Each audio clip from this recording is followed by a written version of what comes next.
Hello everyone, good evening. Can you see my screen everyone? Can you hear me? Am I audible? Hi, Ram. Yeah, we are able. Yeah, fine. Yeah, so far we discussed about, so far we completed 4 sessions, right? What are those anyone? We have completed introduction sessions, 4 sessions. What are those anyone? Yeah, yesterday we learned DevOps about introduction? basic. Yeah. In the last session, we discussed about SDLC, Software Development Lifecycle. Yeah, first session is the DevOps introduction. Second session, cloud introduction.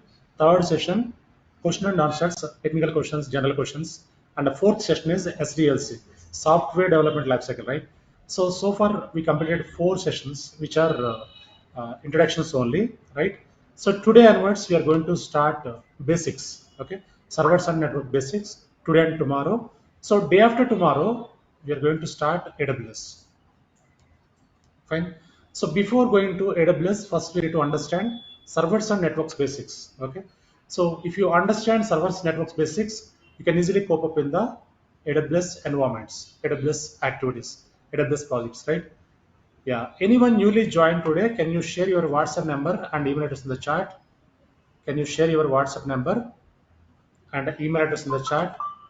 Anyone newly joined today, can you share your details here? Your WhatsApp number and email address. So my mobile number already provided you, right?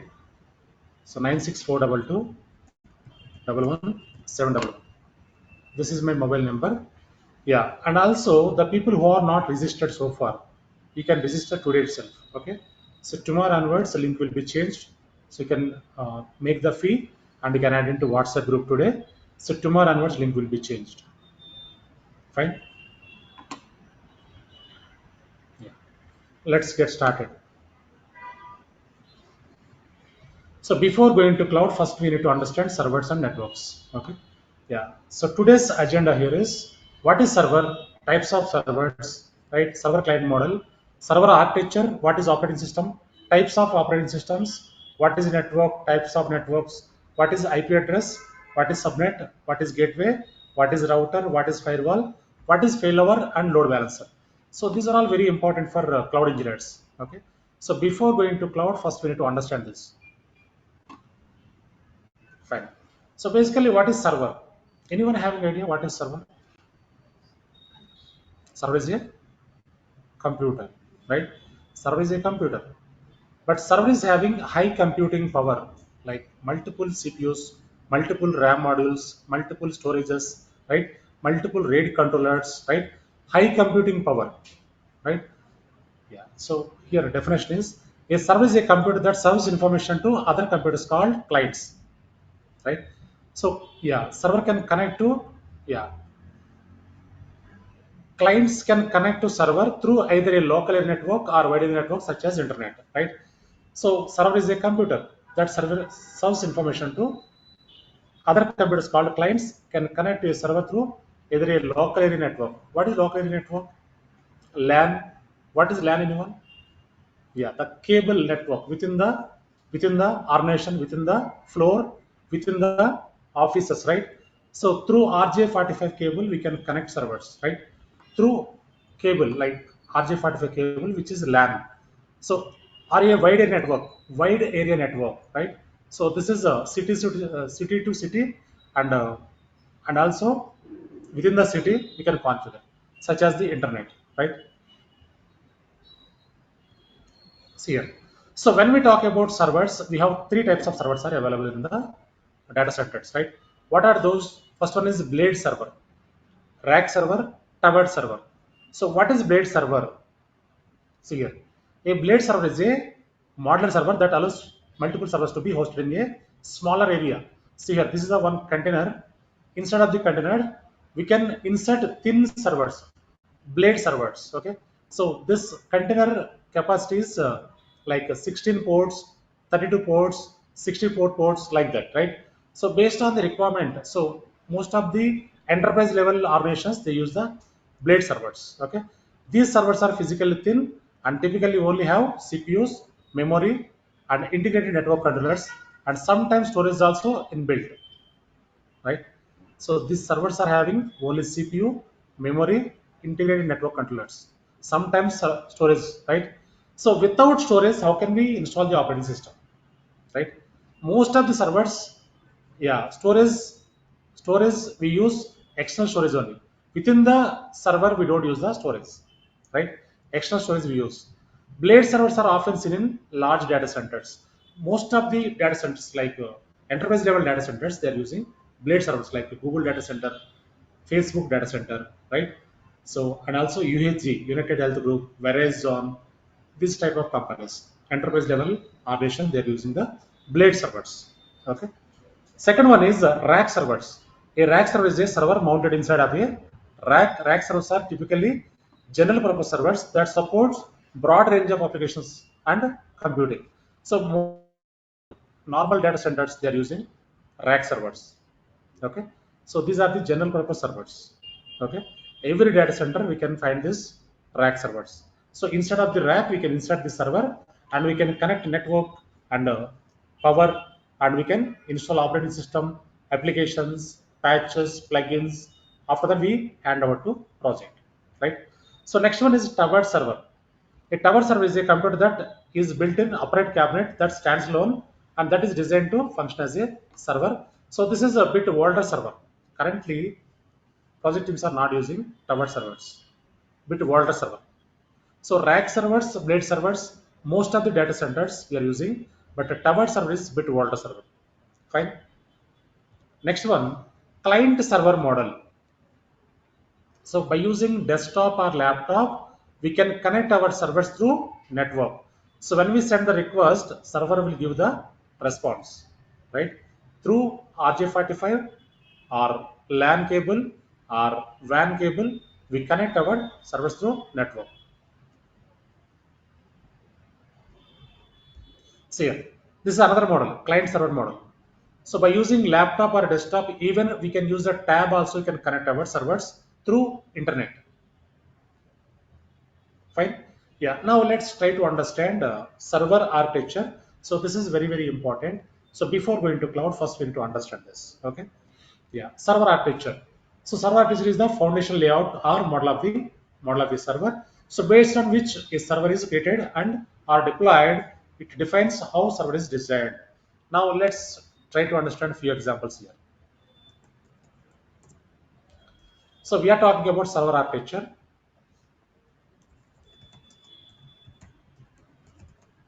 Server architecture, initial stage of implementation, which is the first phase of implementation.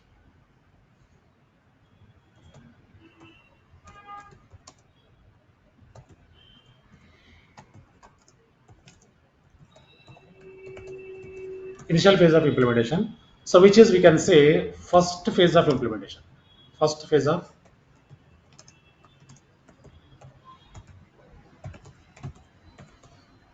implementation. Okay. Yeah. In 1990s and early 2000, how the server architecture, how the project teams are using server architecture. In 1990s and early 2000, how the server architecture, right? So how the project teams are, how they the project is designing these servers. Okay, yeah, for example, we have four applications are there, which are four applications like Java,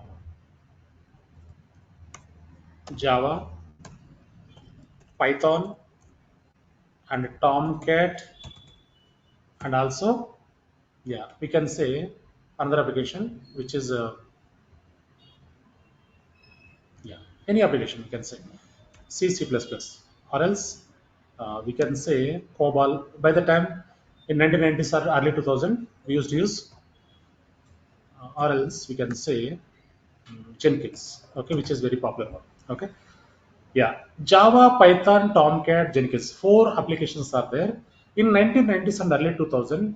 So when they wanted to design the servers, they used to take for each application they used to take one server, one application, one server. Okay, yeah. So here we have four applications. The project teams used to take four servers here. For each application, one server, like this. So in 1990s and early 2000, highest capacity of the storage is 1 GB. Highest capacity of the storage is 1 GB storage, right? 1 GB.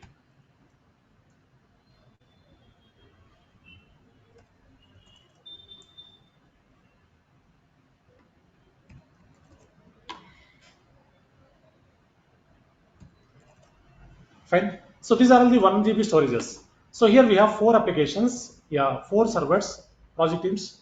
They configuring 4 servers. So each server is having 1 GB storage. Yeah, in the first server, Java installed here. Java occupy, for example, 300 MB, 300 MB. For example, I'm saying for example, okay. Yeah. So remaining 700 MB space will be wasted, right? So 1 GB storage, 300 occupied by Java, 700 MB will be wasted. Okay. Yeah. So here, second one, Python. We install Python.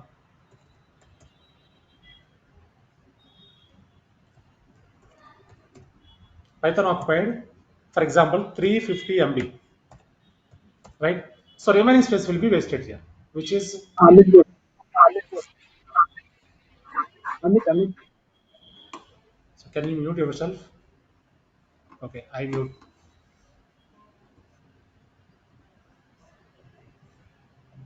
Okay, fine.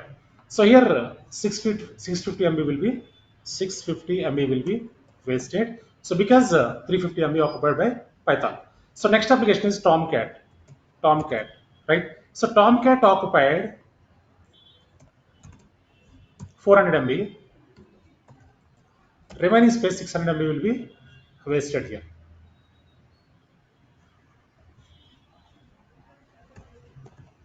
right? And also Jenkins. Next application is Jenkins. Jenkins occupied, so 450 MB here, 450 MB. So remaining space will be wasted here, which is 550 MB. Okay. So like this, every project team they used to take, yeah, one server for one application. Okay. So here what will happen? Yeah, normally when we take currently whatever servers we are using, if you take like this, what will happen? Right? So utilization is very less, but yeah, hardware costing is very higher, right? Server utilization is very less and the server costing is very higher. So in 1990s and early 2000, hardware costing, it was very higher cost. Okay. So one desktop or laptop, the costing around 150, 1.5 lakh or 2 lakhs, like that.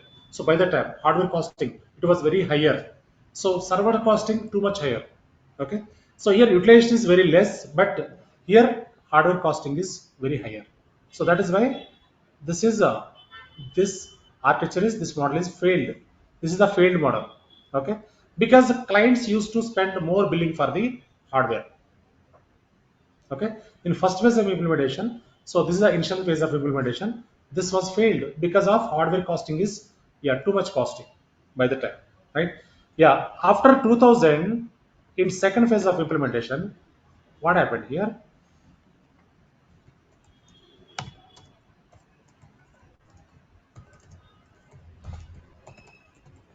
In second phase of implementation, so project teams used to take one high-end server like this. They used to deploy all the applications on the same server. Okay. For example, we have 4 applications are there. So the 4 applications they used to deploy on the same server, like Java,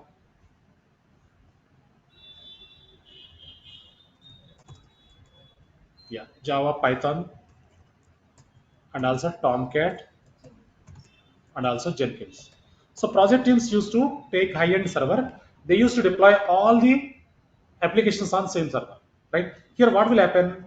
So Java user may access Java application, Python user may access Python application, Tomcat user may access Tomcat application, Jenkins user may access Jenkins application, right? Yeah, so the 4 users are accessing the same application, they're logging into the same server. Fine. So here what will happen? Sometimes there may be chances to Java user may access to Python application also. There may be chances. Python user may access Tomcat application also. Tomcat user may access Jenkins application also because four people are connecting to the same server. Security layers will be there. Still, there may be chances to access. Right? For example, four people are staying in the one flat, which is a 2 BHK flat. So two people are staying in one bedroom, two people are staying in other bedroom. The four people commonly access kitchen and dining, right? Because they are using the same flat, right? The same way, there may be chances to access Java user may access Python, Python user may access Tomcat, Tomcat user may access Jenkins, right? That is the security concern, one issue, right? Major issue. And also, if the service crash, what will happen? If the service crash, what will happen? All the applications will be gone. This is also failed concept, right? So this is the second phase of implementation. This concept is also failed concept. Fine. Yeah. Now let us move to next model, which is in third phase of implementation. What happened?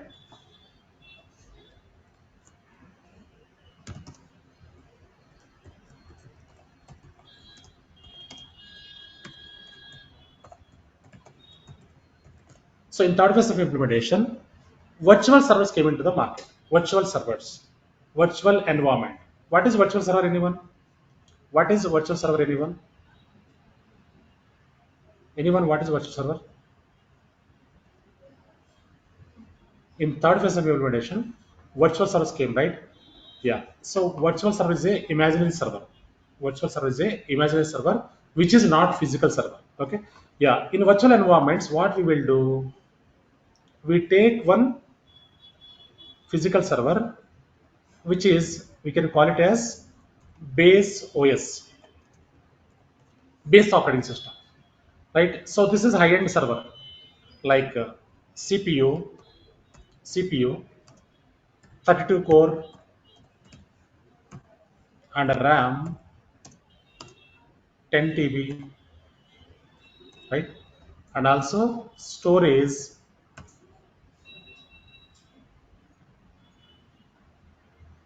not RAM is for example 500 GB, not 10 TB, 500 GB. Storage is 10 TB. Storage, or else we can say SSD, solid state drive, which is a storage. Storage is 10 TB. Like this, yeah, we can take one high-end server, which is base OS. So on top of this, what we will do, we deploy one package which is either VMware or hypervisor or Citrix. VMware. What is VMware, anyone? Or hypervisor or Citrix. Okay. So VMware is a software which will allow you to create the virtual machines, virtual servers. Even hypervisor also same, Citrix also same. VMware is the layer, application layer. So on top of this, what we will do, we create virtual servers.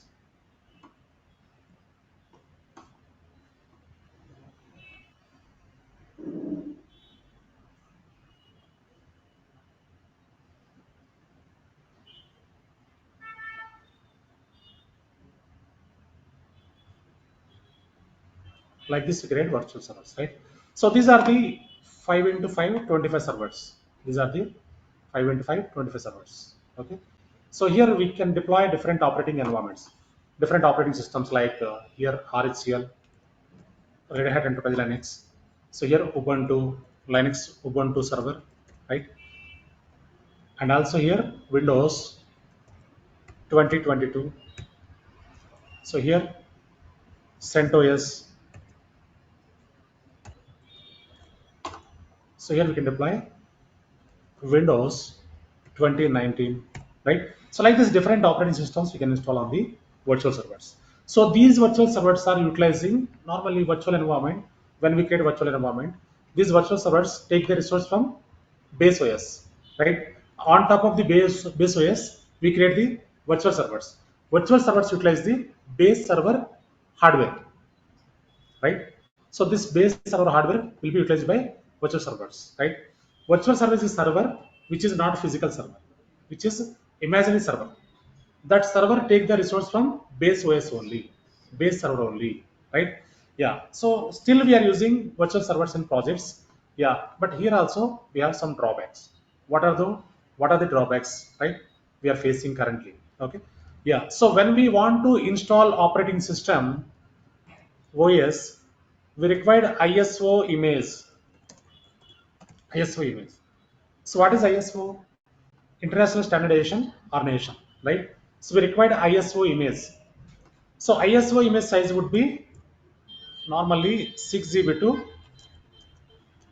to 18 GB. ISO means International Standardization Organization. So our operating system image, right? So when we want to install operating system like Windows or RHCL or CentOS, Ubuntu, we require one ISO image. For example, so if you want to install Windows on your laptop, how can you install? Anyone? For example, if you want to install Windows on your laptop, how can you install? Anyone? So when we want to install Windows, how can we install? By using image, right? We copy the image into pen drive. That pen drive we can connect to our laptop, and we can convert into bootable drive, the pen drive, and we can boot the system, and we can install the Windows, right? Yeah, the same way in virtual environment also we use the ISO image. By using the ISO image, we can install operating system, right? So here we have 5 into 5, 25 servers are there. So each server can yeah, on an average, each server is taking 10 GB. Okay, 10 into 25 servers, 10 into 25 servers. How much GB? 250 GB. So 250 GB we need to spend for the only operating system. On top of that, again, we need to install applications, patches, plugins, right? We need to install all the graphics and all, everything, right? So that takes more space. So each server on an average 10 GB it will take. So on top of that, we need to install all the required packages like Java, Git, Maven, Tomcat, Python, whatever we require. We need to install on top of the servers, right? So that will utilize more space, right? Server storage is bit costlier. Server side storage is bit costlier. Okay. So here storage will be utilized more storage, right? That is one drawback. And also, so when we want to deploy, deployment time and downtime is high. So what is deployment time, anyone? What is deployment time, anyone? Deployment time and downtime is very higher here. Okay. So deployment. So if you want to deploy applications, you want to deploy the code, you want to deploy the patches, you want to deploy the plugins, that takes more time in server, right? Yeah. Downtime. What is downtime, anyone? What is downtime? It's a maintenance time. Maintenance time. Deployment time and downtime is very higher, right? So when you want to deploy applications, it takes more time. When you want to restart server, right? So when you restart the server,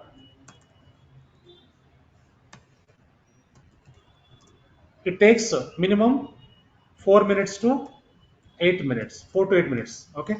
So normally laptop or desktop, when you restart, it will restart within few seconds, right? But server side not like that. So when you restart server, it takes 4 to 8 minutes, right?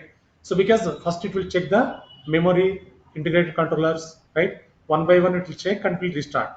It takes more time, right? So client will not accept 4 to 8 minutes because, for example, so in the server Flipkart is running, for example, Flipkart application is running, right? So if you restart the server, if the server is taking 4 to 8 minutes, client will not accept. Client, yeah, business will be impacted. So that is why this is also one of the drawback, right? So storage will be utilized more, and also deployment time and downtime is higher, and also maintenance time is higher. These are all drawbacks. Moreover, licensing cost is higher. License cost.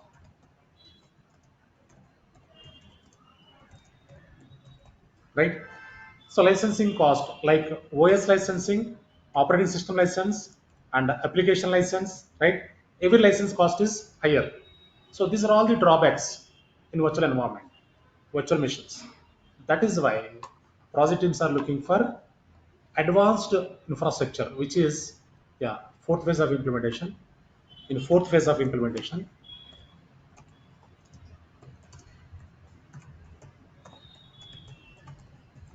yeah, we are using very advanced infrastructure, which is Docker containers. Docker infrastructure, which is Docker containers. Fourth phase of implementation is very, very important. So currently, most of the project teams they are using the Docker containers to deploy the applications. Okay, yeah. Now let's try to understand Docker architecture first. Okay, yeah. Same as virtual environment, we take one server which is Docker server.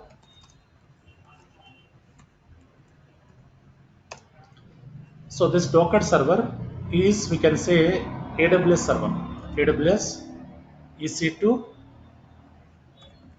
instance. So in AWS server we can call it as EC2 instance, EC2 instance, right? Yeah. So this is the Docker server. On top of this, we deploy one package, one software, which is we can call it as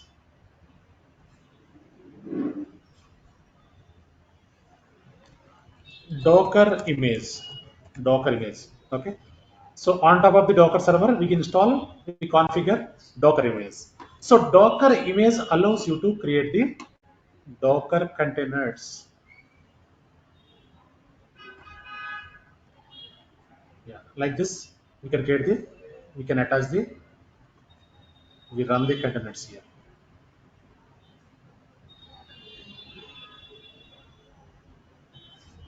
right? So these are the Docker containers. Okay. Yeah. So in this containers, we can deploy required operating environments like RHCL, Ubuntu, right? CentOS, and also Windows, Windows 2022. So whatever operating systems you require. Okay. So Docker containers are advanced to virtual servers. Docker containers are advanced to virtual servers, right? So when we run the container, in this container only lib and bin files will be installed. Lib and bin, library and binary files. Okay. So whatever the files required to deploy the applications. Okay. Yeah, whatever the system files are required, those will be available inside of the container. So container is not a server. Container is advanced to virtual servers. So containers are lightweight, standalone, executable program. This containers we can move anywhere, we can use anywhere. So currently we are using digital applications, right? Like Flipkart, Amazon shopping site, right? So digital applications we are using currently, right? So these applications, all the applications hosted in the containers only, Docker containers. So because when we book any product, the product will be delivered within within hours only currently, right? And if you book any groceries within minutes, we are getting, right? So because backend there is a Docker architecture, Docker infrastructure, right? Yeah. So here only lib and win files will be available, right? And also when we deploy operating system OS on a container, it takes 200 MB only. Operating system size is 200 MB only. But whereas here virtual environment 6 GB to 18 GB as per the operating system requirement, right?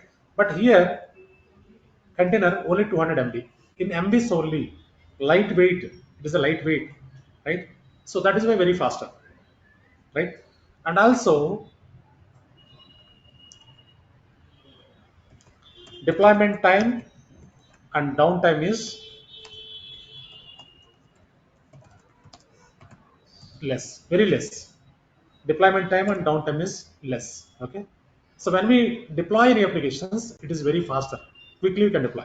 So when we restart container, when we restart container,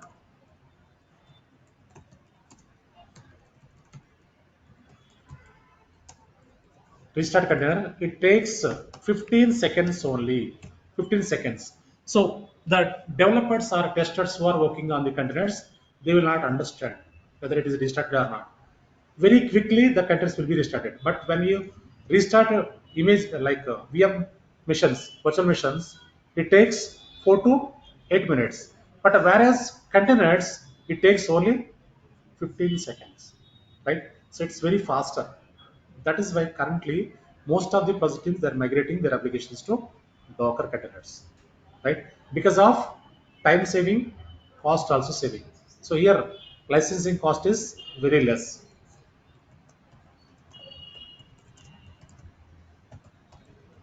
License cost is less. That is why every project team, they're migrating their applications to Docker containers, right? Yeah. So currently Docker is very popular now.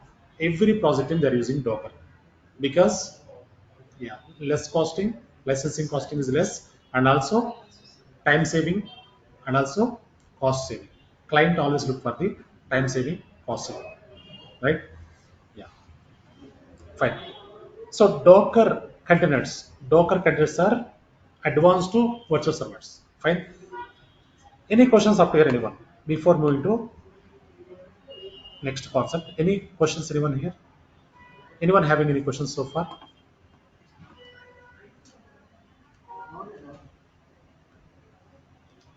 Yeah. So currently my mouse is not good. That is the problem. So it's taking time. Okay. Nothing to worry. Nothing to worry. Okay. So currently my mouse is not good. Yeah. So that is the problem. I changed it. Okay. Yeah. Yeah. I give you unmute option. You can ask questions if you have any questions before moving to next concept. Go ahead, please.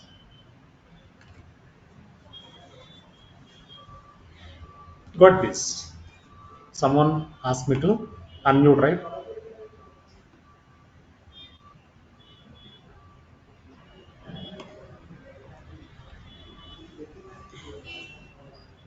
Any questions, anyone so far before moving to next concept?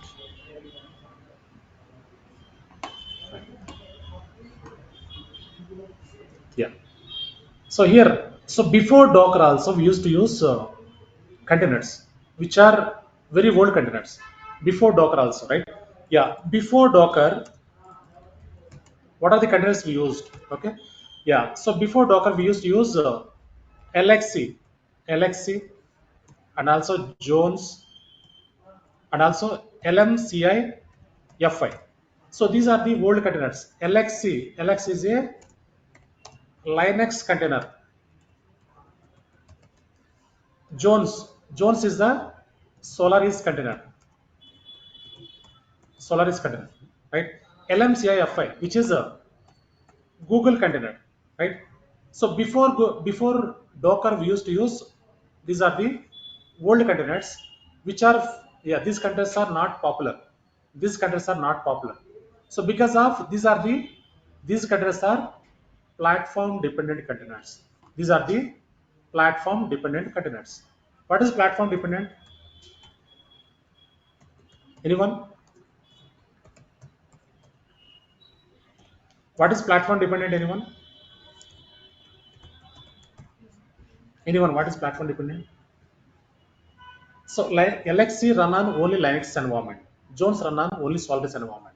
LMCIFI run on only Google environment, right? Yeah. So that is why these are the containers which we are not using currently. These are the field containers because these are the platform dependent containers, right? So irrespective of operating system, whatever containers we are using currently, Docker containers, so we can run on any operating system. So Docker containers are platform independent, right? So Docker containers are these are the platform independent.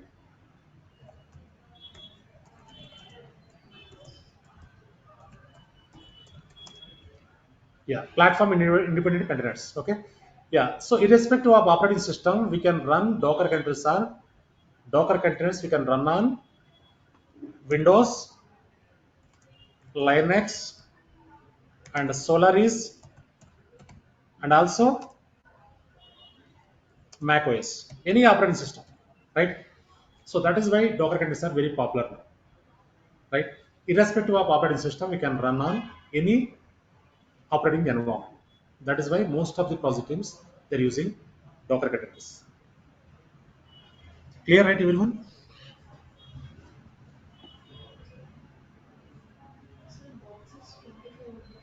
Sorry,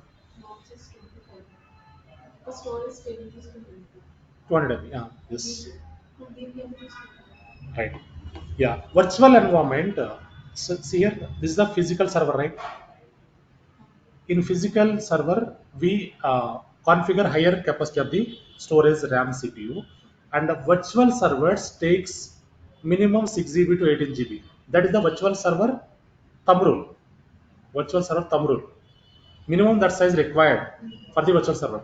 That is why, so this is yeah, this is very old environment. So currently people are project teams are migrating to cloud, cloud and Docker, right? So because of higher costing, this is too much costing. Yeah, more storage will be utilized in the virtual environments. So that is why project teams are looking for Docker containers. So Docker containers are very lightweight. So minimal applications, minimal size will take. Okay. So when we run the containers, it's very faster. That is why every project team they're migrating to Docker containers. They're migrating their applications to Docker containers.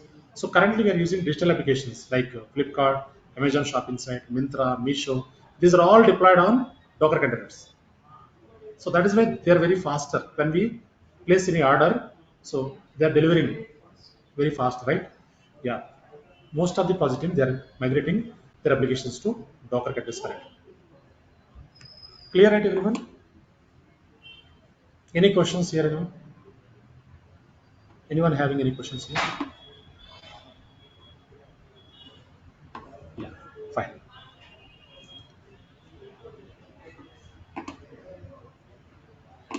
So this is the server architecture. While working on AWS services, we'll discuss. We'll go deep dive. Okay. Yeah. Next one. What is operating system? Anyone? What is operating system? What is operating system? Anyone?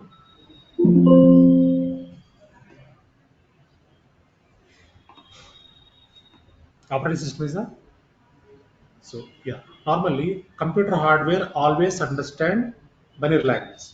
What is binary language? What is binary? Online guess. Everyone following, right? Yeah, zeros and ones. Zeros and ones, right? Yeah, binary language is zeros and ones. So computer hardware always understand binary language, zeros and ones, like 000, 001, 111, like that, right? But a human will not understand binary language. Human will not understand binary language. Hardware always understand binary language, but human will not understand binary language. That is why we require one translator. The translator is a operating system, right?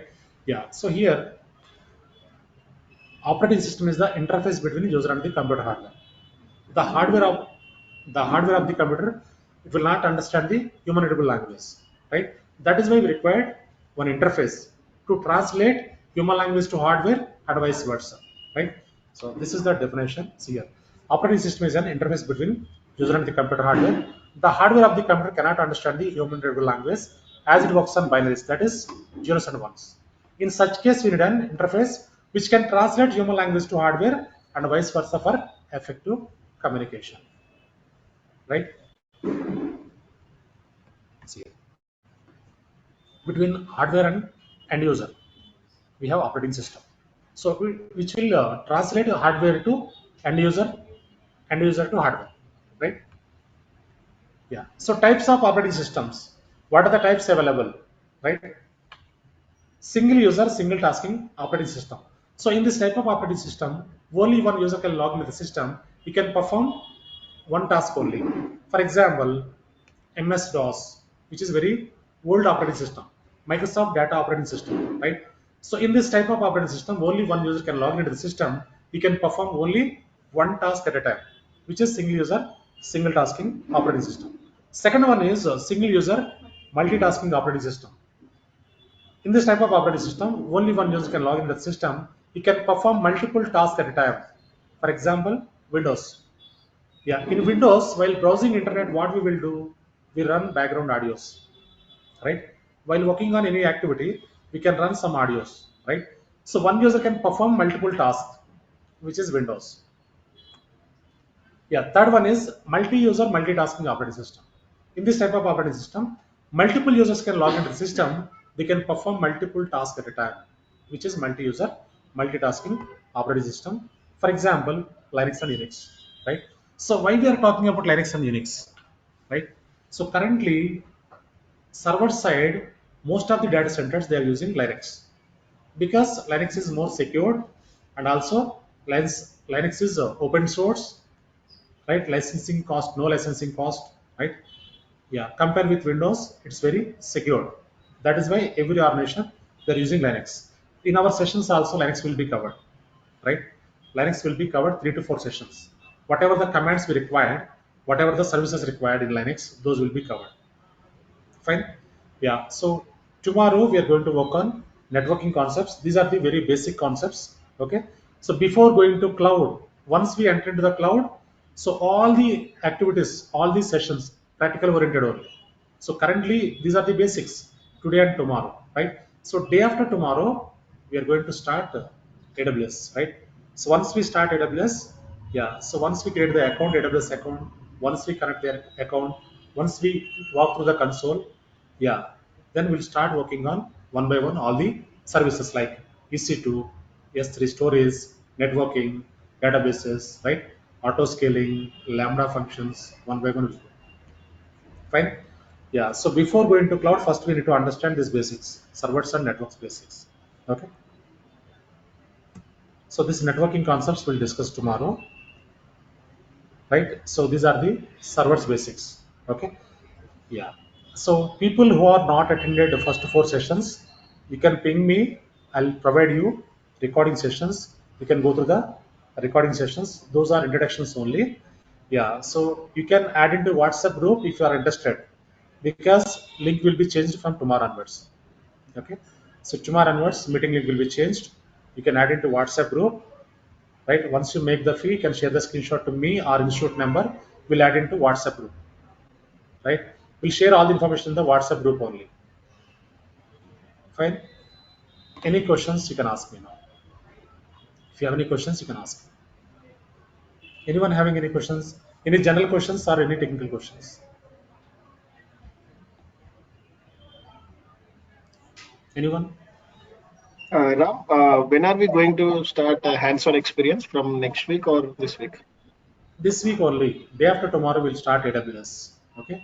So tomorrow we're Okay. going to work on networking So, concepts, basic concepts. After that, we'll okay. jump So, into cloud.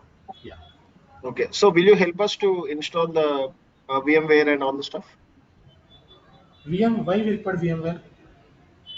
to perform this task No, or no, no. AWS? VMware not required. So we create Okay. one AWS account. We create one AWS account. This is my AWS console. We create one AWS account. In that AWS account only, we create resources like EC2 instances, storage, network. We deploy applications, right? Yes. You don't need to install any applications in your local laptop. In your laptop, Okay. no need to install anything. We can create one free account. AWS account is 1 year free. In this only we can practice. So, what Okay. about the VSC, Visual Studio Code? Visual Studio Code required. So that I'll explain while working on Terraform. While Okay. working on Thank you. Terraform, Okay. right? And a putty also required, which is the interface. Okay. Those are very, very small exe files. Okay.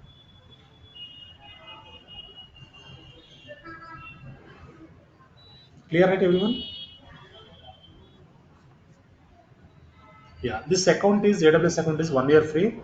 Yeah. In my console, I explain the services. Okay. In your console, you need to practice.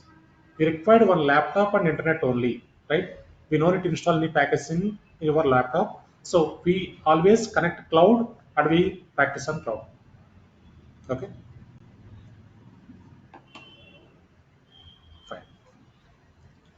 Any other questions, anyone?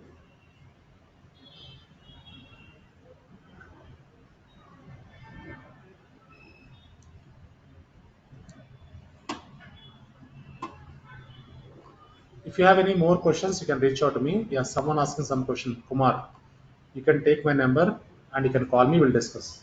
Okay. Yeah. Fine. So tomorrow we are going to work on networking concepts, which are very, very important. So don't miss the session tomorrow. Yeah. Day after tomorrow, we are going to start cloud, AWS cloud. Okay. So AWS cloud nearly 1 month, right?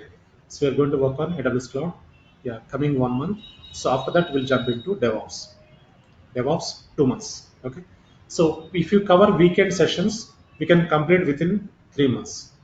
Sometimes I'll cover weekends also, Saturday, Sunday also. Okay. Within 3 months, we can complete the course. Fine. Yeah. So the people who are not attended previous sessions, if you need that sessions, you can call me or ping me after this session. My number is 96422 You can take down this number and you can WhatsApp me, you can call me. So that we'll discuss. Fine. Yeah, tomorrow onwards link will be changed. If you are interested, you can add into WhatsApp group as soon as possible. Once you make the fee, you'll be added into we will add into WhatsApp group so that in WhatsApp group only we'll share all the information. Fine? Yeah. So we can wind up here. So tomorrow, yeah, link will be changed. Fine. Thank you all.